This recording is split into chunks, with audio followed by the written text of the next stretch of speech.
আল্লাহ পাক বলেন তোমরা এমনি দোয়া করো, রব্বানা হাবলানা মিন আজওয়াজিনা ওয়া যুররিয়াতিনা কুররাতা আয়ুন ওয়াজআলনা লিল মুত্তাকিনা ইমামা।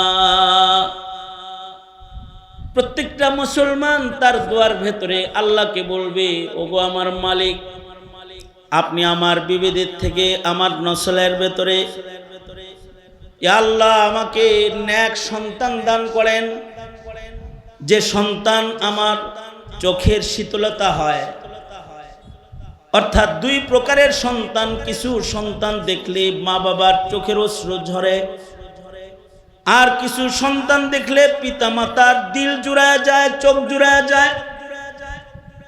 কিছু সন্তানের দিকে তাকাইলে মা বাবা শান্তি পায়, আর কিছু কিছু সন্তান পিতা মাতাকে কাঁদায়।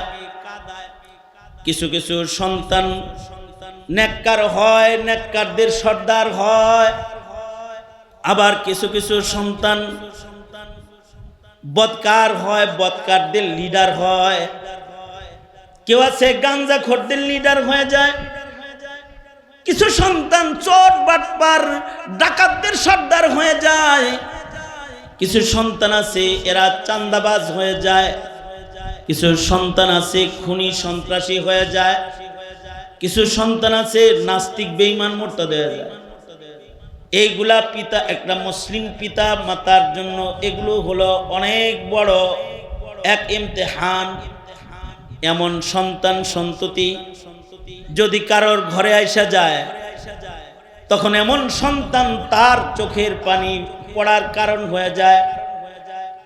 এ কারণে আল্লাহ পাক বলেন, সন্তান দাতা আমি, আমার গোলাম তোমরা আমার কাছে নেক সন্তান চাইবা, যে সন্তান তোমাদের চক্ষু শীতল করবে, যে সন্তান নেককারদের সর্দার হবে, এমন সন্তান তোমরা আমি রবের কাছে চাও।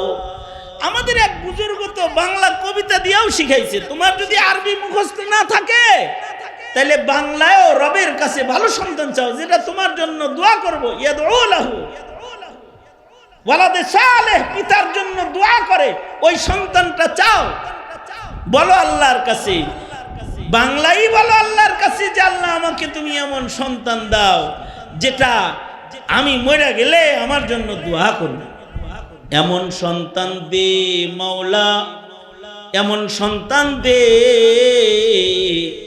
কামাই খাওয়ার আশা নাই, মরে গেলে দোয়া করবে যে। এটা আল্লাহর কাছে কামনা করা, এক নাম্বার দোয়া করা। দুই নাম্বার, সন্তান সন্ততি হয়ে গেলে তাদের পেছনে মেহনত করা, তাদেরকে তরবিয়ত দেওয়া পিতা মাতার দায়িত্ব। যেই মা বাবারা সন্তানের তরবিয়ত দেয় না, এরা হলো নিকৃষ্ট পিতামাতা।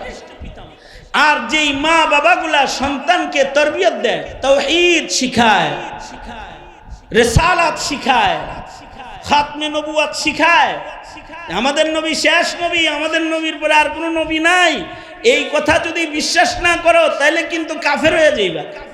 এগুলো শিখায়। নবীদের আজমত শান, ইসমতে আম্বিয়া, নবীদের মর্যাদা কি, এগুলো শিক্ষা দেয় সন্তানকে। কোরআনের মর্যাদা কি, এটা শিক্ষা দেয় সন্তানকে। শার ইসলামের সাথে পরিচয় করায় সন্তানকে, কিতাবুল্লাহ চিনায় সন্তানকে, রসুলুল্লাহ চিনায় সন্তানকে, কাবাতুল্লাহ চিনায়, কাবা ঘর কি এটা চিনায় সন্তানের, মসজিদ কি এটা চিনায়, মসজিদটা কি জিনিস এটা চিনায়, সন্তানকে চিনায় ইবাদত, সালাওয়াতুল্লাহ, যত ইবাদত আছে এগুলো চিনায়, নামাজ কি এটা চিনায়, রোজা কি এটা চিনায়, জিকির কারে কয়, জিকির করলে কি লাভ হয় এটা বুঝায়, চিনায়। সন্তানকে জরুরি ইলমি দ্বীন সন্তানের কাছে তোহফা হিসাবে দিয়ে দেয়, চলার পথের পাথেয় বানায় দেয় তাকে। এই কোয়ালিটির পিতামাতা যারা আছে, এরা মইরা গেলেও তাদের সন্তানগুলা বেঈমান হয় না, তাদের সন্তানগুলা ইসলাম চিনে, তাদের সন্তানগুলা আলেমদেরকে বেইজ্জতি করে না, টুপির উপরে আঘাত করে না, তাদের সন্তানগুলা নারীদের হিজাব ধরে টানাটানি করে না। ভার্সিটিতে যে মুসলিম পরিবারের ছেলেগুলা মহিলাদের হিজাবে হাত লাগায়, ওরা হলো কুখ্যাত পিতার কুখ্যাত সন্তান। যে ওদের বাবা ওকে হিজাব কি জিনিস এটা শিক্ষা দেয় নাই, আর ওরাও হিজাব কি জিনিস এটা বুঝে নাই। কিছু কিছু সন্তান আছে, এদের উগ্রতা এত বেশি যে মুসলমানের দাড়িকে গালি দেয় অথবা দাড়িতে হাত লাগায় বেয়াজ্জতি করার চেষ্টা করে, দাড়ি ধরে কাউকে অপমান করার চেষ্টা করে। আসলে এই নাফরমান দাড়ি যে কি জিনিস এটা বুঝেই না, দাড়ির মূল্য কি এটা জানে না। এটা যে শায়রুল্লাহর অন্তর্ভুক্ত, এটা যে শায়র ইসলাম, এটা কবরে না নিয়ে গেলে মুসিবত আছে, আর এটা কবরে নিয়ে যাইতে পারলেও রহমত আছে, এটা সে বুঝেই না, এটা চিনানো হয় নাই। যদি চিনানো হইতো তাহলে নিজে দাড়ি কোনো কারণে না রাখলেও কম আজ কম দাড়িকে বেয়াজ্জত করতো না, দাড়িকে বেয়াজ্জত করতো না সে। আমি সৌদি আরবে আমি কয়েকদিন আগে উমরায় গেলাম, তো এক ভালো হোটেলে আসছি আর কি, মুসল্লি নিয়ে গেছেন 5 স্টার হোটেল। তো ওইখানে আইসা একটা ছেলে, ওই ছেলেটা আমার দাড়ি ধইরা কান্নাকাটি করতেছে, আমার দাড়ি ধরে কাঁদতেছে আর চুমাইতেছে আমার। সৌদি আরবে এইবারের ঘটনা। সে এটা আমি বললাম এরকম করতেছো কে তুমি, তুমি জীবনে দাড়ি দেহ নাই? কয় হুজুর আপনার বয়ান শুনেই দাড়ি রাখছিলাম, কিন্তু অভাবের কারণে এই সৌদি আরবে এসেছি, এত টাকা খরচ করে আসছি, বাড়িতে অসুস্থ মা বাবা পড়ে রয়েছে। এই হোটেলের আইন যে হোটেলের চাকরিতে আমি আসছি, এই হোটেলে দাড়ি সহ ডিউটি করা যায় না। দেখেন না একজনের মুখেও দাড়ি নাই। আমি দাড়ি সহ সৌদি আরবে এসেছি, কিন্তু হোটেল ডিউটিতে ঢুকার পরে দাড়ি কেটে আমার ঢুকতে হয়েছে। হুজুর আমি প্রথম সৌদি আরবে আসছি, আমার যদি রোড কার্ড চিনা থাকতো, আর যদি আমার ভিসা কিভাবে ট্রান্সফার করতে হয় এর কোনো নিয়ম কারণও আমার জানা থাকতো, কোনো উপায়ান্তর যদি আমার থাকতো, তাইলে আমি নবীর এই সুন্নতটা কাটতাম না। কাটতে ফেলছি। আজকে আপনারা দেখে আপনার দাড়িটা চুমা দিয়া আল্লাহ রে বললাম, আল্লাহ আমি যে এখানে দাড়ি ছাড়া চাকরি করতেছি, এটা আইনি জটিলতার কারণে আমি তোমার নবীর সুন্নতকে ভালোবাসি।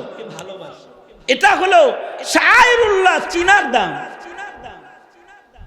তা আমি তাকে বললাম, তো এখন তোমার কি প্রসেস? সে বলে হুজুর অল্প কিছুদিনের ভেতরে আমার চাকরি অন্যত্র হয়ে যাবে, অন্য জায়গায় চাকরি নিলে আমার বেতন অর্ধেক হয়ে যাবে, কিন্তু অসুবিধা নাই, এক বেলা খাইলাম, কিন্তু নবীর সুন্নতটা লয়ে যদি কবরে যেতে পারি, এই কারণে এই চাকরিটা আগামী 3 মাস পরে ছেড়ে দিব। আমার কাগজপত্র রেডি হয়ে গেছে, আমি অল্প টাকা কামাই করব, অল্প খাবো, কিন্তু রাসূলের সুন্নতকে ভালোবাসা মোহাব্বত করে যদি এটারে কবরে নিয়ে যাওয়া যায় চেষ্টা করব। চিন্তা করলাম সাধারণ একটা ছেলে স্কুল কলেজে পড়ুয়া, কিন্তু ওর বাবা মার কাছ থেকে সুন্নতি দাড়ির মর্যাদা ও বুঝতে পেরেছে, এটা যে শায়রুল্লাহর একটা এটাও চিনেছে। এ কারণে ও কখনো দাড়িকে গালি দেয় না, দাড়ির চুমা খায়। ও দাড়ি রাখার জন্য চাকরি পরিবর্তন করতে প্রস্তুত হয়ে যায়। এই যে দ্বীনি কিছু শিক্ষা সন্তানকে দেওয়া, এটা ফরজ, প্রতিটা মা বাবার জন্য এটা ফরজ আমল, যে তার সন্তানকে শরীয়তের যথেষ্ট জ্ঞান, যার দ্বারা ঈমান ইসলামের উপরে চলা তার উপরে সহজ হয়, এই শিক্ষা সন্তানকে দিয়ে দিবে।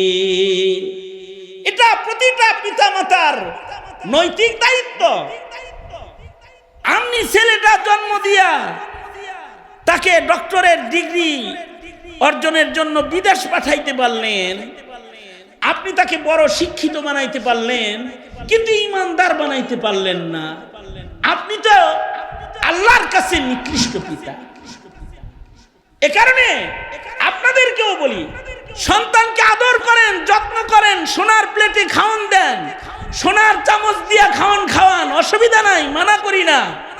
আপনার সন্তানকে লন্ডনে, কানাডায় মাসে 10 লাখ টাকা খরচ করে আপনি পড়ান, অসুবিধা কি? 9 মাসে 63 লাখ খরচ হয় এক সেশনে, শুনলাম এক ইউনিভার্সিটিতে।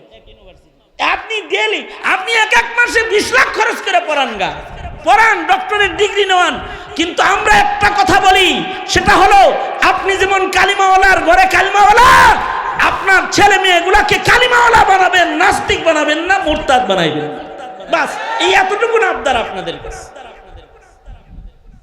এইটাকে সহজে বাস্তবায়ন করার জন্য আমরা পরামর্শ দিয়ে থাকি যে কমপক্ষে এই যে ফাতেমাতুজ জাহরা মহিলা মাদ্রাসা, আসাবে সুব্বা ক্যাডেট মাদ্রাসা, এইগুলোতে যদি নুরানির কিছু শিক্ষা একটু নড়াচড়া দেওয়া নেন, তাতেও এই সন্তানটা দিন সম্পর্কে যথেষ্ট ধারণা পেয়ে যাবে। আর যদি ওর ভেতরে দিনের দরদ ঢুইকা যায়, তাহলে ও হাফেজ আলেম হয়ে যাবে। ন্যূনতম একটা হাফেজ যদি হয়, তাহলে আপনি মা বাপ হিসেবে আপনাদেরকে আল্লাহ তাআলা নূরের তাজ পরায়া ময়দানে মাহশারে পুরস্কৃত করবেন। সুতরাং আমাদের সন্তান সন্ততি, আমাদের আওলাদ ফরজন্দ, এগুলো আল্লাহর দেয়া নিয়ামত। এই নিয়ামতগুলোকে সঠিক ব্যবহার করা, সঠিক পরিচর্যার মাধ্যমে এদেরকে গড়ে তোলা, আল্লাহ তাআলা আমাদের সবাইকে আমাদের সন্তানদের কদর করার, আল্লাহর এই নিয়ামতগুলোকে রক্ষণাবেক্ষণ করার, তাদেরকে ঈমান শিখানোর তৌফিক আল্লাহ আমাদের দান করুন। লম্বা 20টা বছর আওয়ামী লীগ ধর্মীয় শিক্ষাকে অচল করে দিয়ে গেছে, এটাকে ঐচ্ছিক শিক্ষায় রূপান্তরিত করেছে। এটা পাশ করলেও পাশ, ফেল করলেও পাশ। যদি ধর্মে কেউ ফেল করে তাতেও কোনো লস নাই, আর যদি 100 নম্বর পায় তাতেও কোনো লাভ নাই। এটাকে ঐচ্ছিক শিক্ষায় রূপান্তরিত করে গেছে। আমরা দীর্ঘদিন যাবৎ আমাদের স্কুলগুলোতে ধর্মীয় শিক্ষক নিয়োগ দেওয়ার আবেদন করলেও এটাকে কান দেয় নাই বিগত দিনের ফ্যাসিস্ট সরকার। তারা আমাদের সন্তানদেরকে তারা গোমাতা চিনাইছে, ট্রান্সজেন্ডার চিনাইছে, ডারউইনের মিথ্যা মতবাদ, মানুষ বানর জাতি, এটা শিখাইছে। কিন্তু আল্লাহ, রাসূল, ইসলাম, দ্বীন, ঈমান, ইবাদত, আখলাক এর শিক্ষা থেকে আমাদের সন্তানদেরকে বঞ্চিত করেছে। এটা দীর্ঘদিন ধরে করতেছে। একটা পর্যায়ে এসে আমাদের সন্তানরা ন্যূনতম মাদ্রাসা, মাহফিল এগুলো থেকেও যেন দিন না পায়, দাওয়াত, তাবলীগ এর থেকেও যেন দিন শিখতে তারা না যায়। এই আওয়ামী লীগের আমলে বিগত দিনে ইস্তেমার দাওয়াতের এক আদর্শ ভূমির উপরে রক্তক্ষয়ী যুদ্ধ হয়েছে, যে মানুষের লাশ পড়েছে। অনেক পিতামাতার দিলের ভেতরে এই ভয় ঢুকছে, তাবলীগে গেলে না জানি আবার সাদিয়ানি হয়ে যায়। এদেশের মাদ্রাসাগুলো এগুলোর উপরে বিভিন্ন ধরনের অপবাদ দিয়ে মাদ্রাসাগুলোকে জঙ্গি প্রজনন কেন্দ্র বলার চেষ্টা বলেছে। এদেশের আলেম ওলামার কথা যেন সাধারণ পাবলিক প্রজন্ম যেন শুনতে যাইতে ভয় পায়। এ কারণে থানায় চোরের লিস্ট না দিলেও আলেমদের লিস্ট থানায় জমা দিয়ে রেখেছে। আমার বাড়ি মানিকগঞ্জে, কিন্তু আমি এই সাটুরিয়াতে, পাশে সাটুরিয়াতে, নাগরপুরে, এই ঘিউরে আমি মাহফিল করতে আসতে পারি নাই। কারণ হেফাজতের আসামি হিসেবে, যুগ্ম মহাসচিব হিসেবে আমার নাম থানায় জমা ছিল। কোনো জায়গায় আমার বয়ান করতে হলে পুলিশের এজাজত লয়ে যাওয়া লাগতো, আর কোনো মাহফিল কর্তৃপক্ষ আমাকে কথা বলাইতে হলে থানার পারমিশন নিয়ে তারপরে মাহফিল করতে হইতো। আপনাদের সাটুরিয়া থেকে আমি এসে ঘুরে গেছি, আমাকে বয়ান করতে দেয় নাই। মাহফিল পর্যন্ত আমি এসে পড়েছি, বয়ান করতে দেয় নাই। এগুলো দিয়ে কি শিখাইছে? হুজুরের না, থানায় লিস্ট চলে যাবে। হুজুরদের কথা শুনতে যাওয়ার দরকার নাই, তাদের নামে থানায় লিস্টি জমা আছে। এগুলো প্রজন্মের জন্য একটা হুমকি ধামকি। তারা যেন আলেমদের কাছে না যায়, তারা যেন আলেমদের বয়ান শুনতে না যায়। এ কারণে এদেশের আলেম উলামার উপরে মিথ্যা অপবাদের কালি লেপন করে আলেমদের চারিত্রিক জীবনের উপরে আঘাত করার মতো নষ্ট চক্রান্ত আওয়ামী লীগ করেছে। এগুলা করতে করতে শেষ বেলায় আমাদের দেশের উলামা হযরত যারা, তাদেরকে হক কথা বলা বন্ধ করার জন্য আলেম উলামাকে জেলের তালাবদ্ধ করেছে, জুলুম করেছে, নির্যাতন করেছে, শহীদ করেছে। ছাত্র জনতার আন্দোলন, উলামায়ে দ্বীনদের কুরবানি, ইসলাম বিদ্বেষী আওয়ামী ফ্যাসিস্টরা এদেশ থেকে পালাতে বাধ্য হয়েছে। তারা চলে গেছে, আপাতত তারা দেশের বাইরে আছে। কিন্তু হাসিনা তো পূজায় যাওয়ার উৎসাহ দিছে আমাদের সন্তানদেরকে, যে ইবাদত যার যার, ওয়াজ শুনলে শুনলা, না শুনলে নাই, নামাজ পড়লে পড়লা, না পড়লে নাই, রোজা রাখলে রাখলা, না রাখলে নাই, এটা নিয়ে বাড়াবাড়ি নাই, ইবাদত যার যার, কিন্তু উৎসব সবার, পূজায় তোমরা সবাই মিলে ছোট বড় সবাই যাইবা। এই কথা বলছে।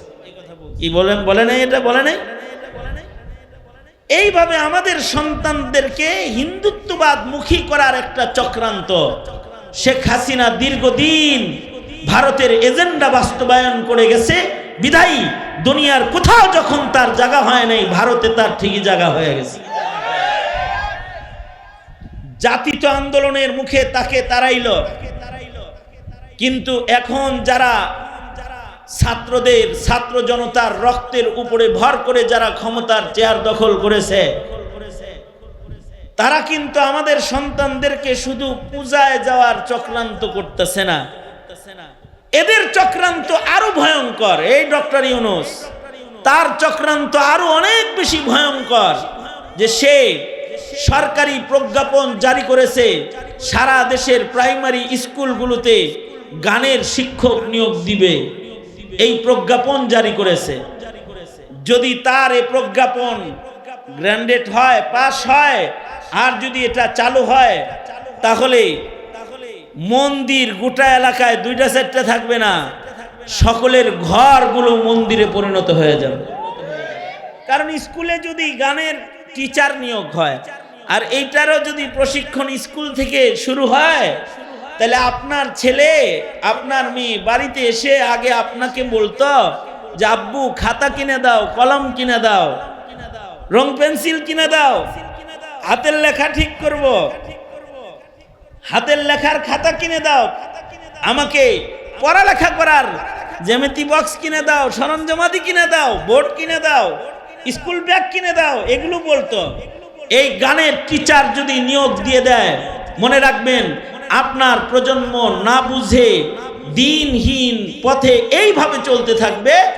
স্কুল থেকে আপনার বাচ্চাটা আপনাকে এসে বলবে, আব্বু একটা একতারা, একটা দুতারা, একটা গিটার, একটা হারমোনি, কিছু ঢোল তবলা কিনে দাও। এই কথা আপনাকে বলবে। আর যদি এগুলোই মুসলমানের ঘরে চলে যায়, সন্তান লেখাপড়া করানোর জন্য যদি ঢোল তবলা ঘরে ঢুকে যায়, তাইলে মন্দির একটা নয়, এদেশের প্রতিটি ঘর মন্দিরে রূপান্তরিত হয়ে যাবে। গানবাদ্যের আওয়াজ চালু হবে। দিনহীনতা তো আমাদেরকে গ্রাস করেছেই। গুনাহে কবিরা এবং হিন্দুত্ববাদী সংস্কৃতির সায়লাব আমাদের দেশে ঘটানোর চক্রান্ত সরকারিভাবে বসে বসে এই বর্তমান সরকারও এই বিদেশিদের হুকুমে গোলামি করে এগুলো মুসলমানের মাটিতে করতেছে। এই যে আমাদের সন্তানদের বেহাল অবস্থা হইতেছে, যদি এই অবস্থাই বাস্তবায়ন হইতে রয়, তাহলে আমাদের প্রজন্মের অবস্থাটা কি হবে? এটা কি কখনো আমরা চিন্তা করছি যে আমরা কবরে শুয়ে যখন থাকবো, তখন কি সন্তানদের রব্বির হামহুমা কামা রব্বায়ানি আওয়াজ শুনবো নাকি ঢোলের বাড়ি আর তবলার বাড়ি শুনবো, এটা কিন্তু আমরা চিন্তা করতেছি না এখন। এই বেখবর হালাত, এটা বড় ভয়ঙ্কর। কারণ মানুষ মরে যাওয়ার পরে তার যে সকল রাস্তায় তার কবরে ইনকাম হয়, নেকি যায়, নূর যায়, তার ভেতরে একটা হলো আওয়ালাদিন সালেহিন ইয়াদউ লাহু। কেউ যদি নেক সন্তান রেখে যায় তো নেক সন্তানরা দোয়া করলে তাদের দোয়ার বরকত পিতামাতা কবরে শুয়ে শুয়ে পায়। সুতরাং আমাদের প্রজন্মের প্রতিটা সন্তানের দিন, তাদের ঈমান, তাদের ঈমানদারি, এর একটা জিম্মাদারি, পাহারাদারি আমাদেরকে আল্লাহ তাআলা দান করেছেন। সেই জিম্মাদারির প্রতি যত্নশীল হওয়া প্রতিটি মুসলমানের জন্য কর্তব্য। তাছাড়া এখন নামের শুরুতে মুহাম্মদ থাকলেও কিছুদিন পরে কিন্তু মুসলমানের ঘরে কাদিয়ানি ও খ্রিস্টবাদ ও নাস্তিক্যবাদের চাষাবাদ ফলন শুরু হয়ে যাবে, কিন্তু যেটা অনেক জায়গায় হয়েছে।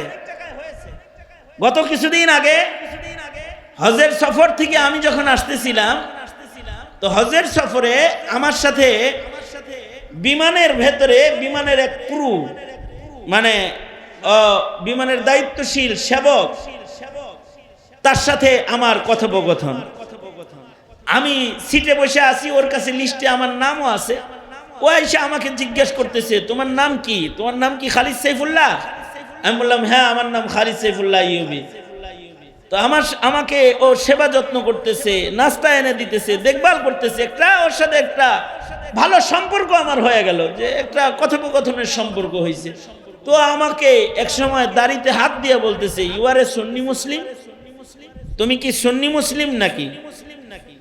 তা আমি ওর প্রশ্ন আমি বুঝছি, তার মানে ও বুঝাইতে চায় তোমরা কি খাঁটি মুসলমান নাকি? তা আমি জিগাইলাম, কেন তুমি খাঁটি মুসলমান না? তোমার নাম না বললা আলী, আমার নাম খালিদ, তোমার নাম আলী, তুমি কি সুন্নি মুসলিম না? তো সে কয় আমি মুসলিম না, আমি খ্রিস্টান। আমি তো প্রথম মনে মনে খুশি হয়েছিলাম যে মুসলমানের হাতের খাওয়ান খাইতেছি, আলী নাম, যেহেতু হযরত আলীর নামে নাম। কিন্তু কতক্ষণ পরে কয় ও খ্রিস্টান। আমি বললাম, আমার মনটা খারাপ যখন দেখছে যে খ্রিস্টান শুনেই, তো আমি একটু পাল্টায়া গেছি। ও আমার চেহারা দেখেই বলতেছে, অসুবিধা নাই, মাই গ্র্যান্ডফাদার ইজ মুসলিম, সুন্নি মুসলিম, আমার দাদা সুন্নি মুসলিম ছিল, অসুবিধা নেই, তোর লাগে আমার একটা সম্পর্ক আছে। ও আমারে কইতাছে। আমি বললাম, তোমার দাদা সুন্নি মুসলিম ছিল, তুমি খ্রিস্টান হইলা কেমনি? তো বললা, আমার দাদা পুরা মুসলিম ছিল, কিন্তু আমার আব্বা হাফ মুসলিম ছিল, অর্ধেক মুসলিম ছিল। তার মানে আমার দাদা পুরা মুসলিম, দাদিও মুসলিম, কিন্তু আমার আব্বা মুসলিম ঠিক, কিন্তু আমার আব্বা খ্রিস্টান বিয়া করছে, মানে শেখ হাসিনার বলার মতো। আর বুঝেন নাই বিষয়টা? আমার বাবা তো মুসলিম, কিন্তু আমার মা খ্রিস্টান, সে বলল। আমি বললাম, তোমার মা যে খ্রিস্টান, তো খ্রিস্টান বিয়ে করলো, তোমার বাপ মুসলিম ছিল। ও আমারে কয়, অসুবিধা নাই, ওটাও খ্রিস্টান ধর্ম, তো ধর্ম। তোমরাও একটা নবী মানো, আমরাও একটা নবী মানি। তোমাদের নবী হলো মুহাম্মদুর রাসূলুল্লাহ সাল্লাল্লাহু আলাইহি সাল্লাম, আর আমাদের নবী হলো ঈসা আলাইহিস সালাতু ওয়াস সালাম। অসুবিধা কি? ও আমারে উল্টা ওয়াজ করতেছে, মানে খ্রিস্ট ধর্মের প্রতি আমাকে দুর্বল করার জন্য অনেক কৌশলী কথাও বলতেছে। আমি ওর কথা শুনতেছি। তাই বললাম, তাই তুমি হাফ মুসলিম হইতা, তুমি খ্রিস্টান হইলা কেমন? আমার আব্বা তো আমরা যখন ছোট তখনই মারা গেছে, তবে আমার বাবা চাইতেন যে আমরা যেন সবাই মুসলমান হই। এ কারণে আমার বড় ভাইয়ের নাম আবু বকর, আমার মেজো ভাইয়ের নাম ওমর, আমার সেজো ভাইয়ের নাম ওসমান, আমি নাম্বার 4, আমার নাম আলী। বাবা ওই খলিফাতুল মুসলিমিনের লগে আমাদের নামে নাম রাখছিল। কিন্তু বাবা ইন্তেকাল করার পরে মা আমাদেরকে পুরা খ্রিস্টান বানায় ফেলেছেন। খ্রিস্ট স্কুলেই আমরা পড়েছি, আইডি কার্ডে আমাদের খ্রিস্টান, আমাদের সন্তানরাও খ্রিস্টান। আমরা এখন সপরিবারে শুকরিয়া আদায় করে বলতেছি যে আমাদের আল্লাহর দয়ায় আমরা সবাই সব খ্রিস্টান হয়ে গেছি, এটা কইতেছে। নাউজুবিল্লাহ। তার এই বক্তব্য আমাকে অনেক পেরেশান করলো। হায় রে, দাদা ছিল মুসলমান, বাপ হইল অর্ধেক মুসলমান, আর ছেলে হইল পুরা খ্রিস্টান। এই অবস্থা তো শুধু তার না, এই অবস্থা তো দিনহীনতার কারণে গোটা মুসলিম বিশ্বে ছড়ায় পড়তেছে। এই বাংলাদেশ, মাতৃভূমি বাংলাদেশ, যেই বাংলাদেশে পরদাদা ছিল পাক্কা পুক্তা মুসলমান, দাদা ছিল পাক্কা পুক্তা মুসলমান, বাপও মুসলিম পরিচয়ে চলে, কিন্তু সন্তান হয়ে গেছে আসাদ নূর খ্রিস্টান, অথবা নাস্তিক, মুরতাদ, এগুলো হয়ে গেছে। আসাদ নূরের মতো রাসূলের সাথে বেয়াদবিকারী হয়ে গেছে, অথবা নিজের ধর্ম পরিবর্তন করে কোনো খ্রিস্টানের খাতায় নিজের নাম লেখায় ফেলেছে। এমন ভ্রষ্ট সন্তানের সংখ্যা এখন মুসলমানের ঘরে অনেক বড় একটা পার্সেন্টে পরিণত হয়েছে, যে কারণেই নাস্তিকরা শাহবাগের বাজার বসাইতে সক্ষম হয়েছিল। আর এই শাহবাগীদের এই বাজার থামানোর জন্যই শাইখুল ইসলাম আল্লামা আহমদ শফি শাপলা চত্বর কায়েম করেছিলেন শাহবাগীদের জবাব দেওয়ার জন্য। শাহবাগীরা যেমন এই দেশের ইসলামকে কটাক্ষ করেছে, এদেশের আলেমদেরকে বেইজ্জত করেছে, তারা যেমন করে এদেশের মানুষদের উপরে জুলুম করার আওয়াজ শাহবাগে বসে বসে তুলেছে। এই জুলুম, অত্যাচার, এগুলো জমিন থেকে বন্ধ করার জন্যই শাইখুল ইসলাম আল্লামা আহমদ শফি তিনি শাপলা চত্বরে অবস্থান গ্রহণ করার জন্য নির্দেশ করেছিলেন এদেশের ওলামায়ে দ্বীনদেরকে, এদেশের ধর্মপ্রাণ মুসলমানদেরকে।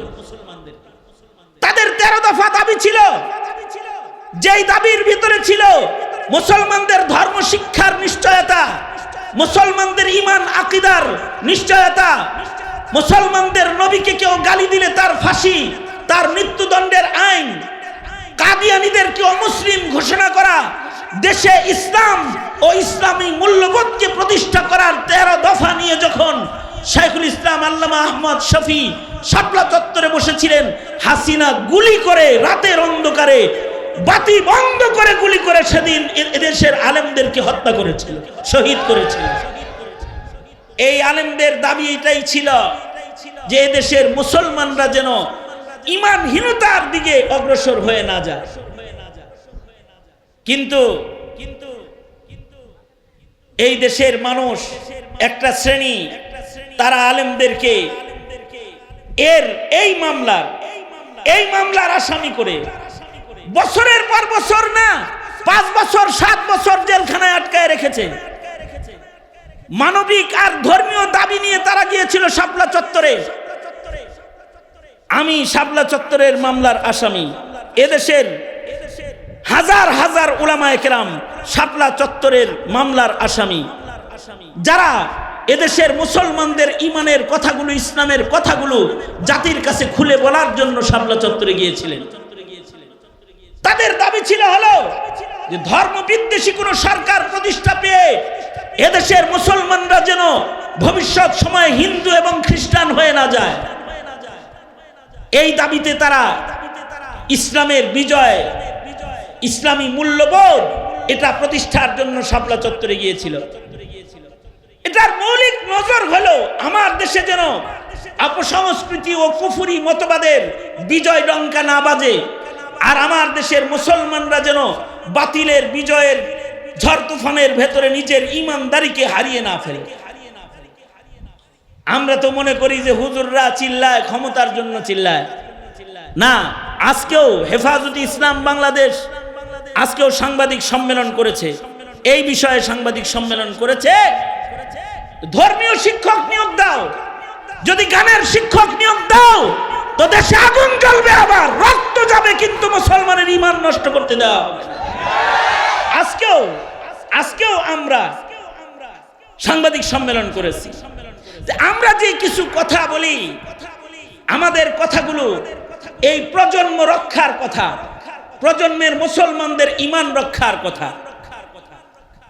একটা সময় এখন এসেছে, সামনে ইলেকশন আছে, সময় এসেছে ধর্মীয় মূল্যবোধ যারা প্রতিষ্ঠা করার এজেন্ডা দিবে, ঘোষণা দিবে, নির্বাচনী ইশতেহারে যারা ধর্মীয় মূল্যবোধ রক্ষার ঘোষণা দিবে, মুসলমানরা তাদেরকে ভোট দিবে। যারা কাদিয়ানীদেরকে কাফের ঘোষণা দেওয়ার ইশতেহার করবে, যারা এই দেশে রাসূলকে গালি দিলে এর বিচার কি হবে, শাতিমে রাসূলের শাস্তি আর বিচার কি হবে, এইটা যারা বলবে, যারা এদেশে মুসলমানদের দ্বীন ঈমানের আকীদাগত শিক্ষার পূর্ণ নিশ্চয়তা যারা প্রদান করবে, তাদেরকেই সরকার বানানো উচিত। অন্যথায় যারা বহুত্ববাদ, নাস্তিক্যবাদ প্রতিষ্ঠা করতে চায়, এরা ভোটের বাক্স নিয়ে আসলে ঘর ধরে বাইর করে দেওয়া উচিত, যে তোরা এই মুসলমানের দেশের রাজনীতি করার অধিকার তোদের নাই। কারণ বিলাখের আমি আপনি যখন কবরে শুয়ে থাকব, তখন আপনার আমার প্রাপ্তি হলো আপনার আমার রেখে যাওয়া সন্তান সন্ততির নেক দোয়া আর নেক আমলের কিছু হিস্সা কবরে শুয়ে শুয়ে পাওয়ার স্বপ্ন নিয়েই মুসলিম জীবনে, সাংসারিক জীবনে ভবিষ্যৎ প্রজন্ম গঠনের মেহনত প্রতিটা পিতা মাতাকে করতে হয়।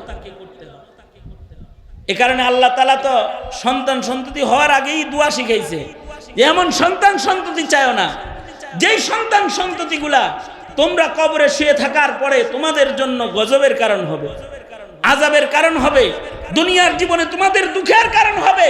এমন সন্তান আমার কাছ থেকে চাইও না। আমার কাছে এমন সন্তান চাও যে সন্তানগুলা তোমাদের চোখের পুতুলি হবে, চোখের শীতলতা হবে, যে সন্তানগুলা তোমরা কবরে গেলে তোমাদের জন্য ইসালে সওয়াব করবে, যে সন্তানগুলা তোমাদের পরে জমিনে নেক কাজের নেতৃত্ব প্রদান করবে, এমন সন্তান তোমরা আমার কাছে চাও।